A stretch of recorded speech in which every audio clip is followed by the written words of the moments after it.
संगमनेरमधील भोंदू बाबा राजेंद्र गडगेला तपासासाठी दत्तधाम आश्रमात आणलंय। दत्तधाम परिसरात विनापरवाना औषधालय आहे।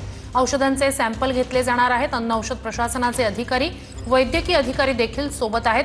काल भोंदू राजेंद्र गडगेला 5 दिवसांची पोलीस कोठडी सुनावण्यात आली होती। या भोंदूनं होम हवन आणि आजार बरे करण्याच्या नावाखाली असंख्य लोकांची फसवणूक केल्याचाही आरोप आहे।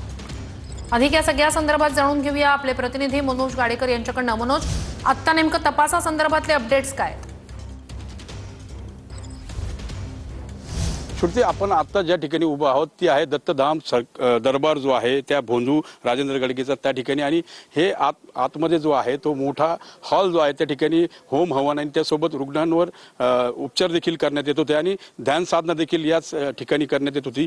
पोलिसांनी आता या भोंदू गडगेला तपासासाठी आश्रमात आणलेला आहे आणि या ठिकाणी औषधालय जे आहेत ते त्यामधील ती औषधं कोणती आहेत नेमकं याचा तपास देखील वैद्यकीय अधिकारी आणि त्यासोबत अन्न आणि औषध प्रशासनाचे अधिकारी जे आहेत ते आलेले आहेत आणि ते देखील सॅम्पल घेणार आहेत। खरं तर ही औषधालय जे आहे ते मोठ्या स्वरूपात आहे, भरपूर औषधं आणि त्यासोबत काही भुकटी पावडर देखील या औषधालयामध्ये आहे। त्यामुळे त्या पद्धतीने सॅम्पल जे आहेत ते घेतले जात आहेत। अंधश्रद्धा निर्मूलन समितीच्या पाठपुराव्यानंतर गुन्हा दाखल झाला आणि त्यानंतर 5 दिवसाची पोलीस कस्टडी जी आहे ती या राजेंद्र गडगेला मिळालेली आहे आणि त्या दरम्यान आता पोलीस अधिकचा तपास जो आहे तो करतायत आणि त्याच अनुषंगाने आज पोलीस जे आहे वडगाव पान येथील त्याच्या दत्तधाम आश्रमात पोहोचलेले आहेत आणि विविध विभागाचे अधिकारी नक्कीच मनोज, नक्कीच अपडेट्स घेत राहणार आहोत। तूर्तास धन्यवाद।